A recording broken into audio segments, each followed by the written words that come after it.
এটা বলো, কোন ছবি তুলতে পারোনি বলে তোমার দুঃখ রয়ে গেছে?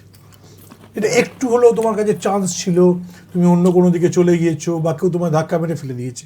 আমরা জানি মানে স্টিল ফটোগ্রাফিতে এরকম টেনশন তো হয়। দেখো,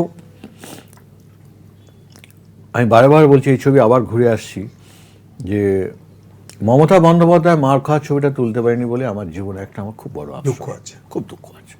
তাহলে উল্টো প্রশ্ন না, মমতা বন্দ্যোপাধ্যায়ের কোন ছবিটা তোমার তোলা সেরা ছবি তোমার নিজের বিচারে? আচ্ছা, এরমভাবে মনে পড়বে না, এরমভাবে বলতে পারবো না, কিন্তু একটা কথা তোমাকে বলবো, এই বইয়ে একটা ছবিওয়ালা গল্পে একটা ছবি আছে, সেটা হচ্ছে যে ওই শুকনাতে যখন দিদি প্রথমবার গেল তখন বললো যে এখান থেকে 7 কিলোমিটার দূরে শুকনা ফরেস্ট। তা শুকনায় উনি সবাইকে নিয়ে গেলেন, প্রায় 30-32 জন ফরেস্ট পুলিশ টুলিশ।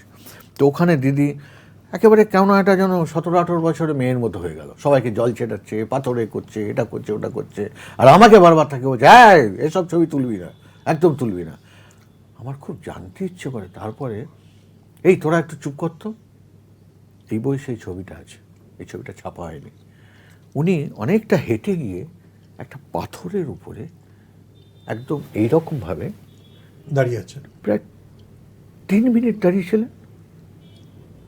আমি ভিড়ভাট্টার মধ্যে ওটাই তোলা তোমার তোলা সবচেয়ে না, ওটা memorable কেন ছবি। বলছি যে উনি দাঁড়িয়ে আছেন, রাস্তা কিচ্ছু নেই, পাহাড় টিলা।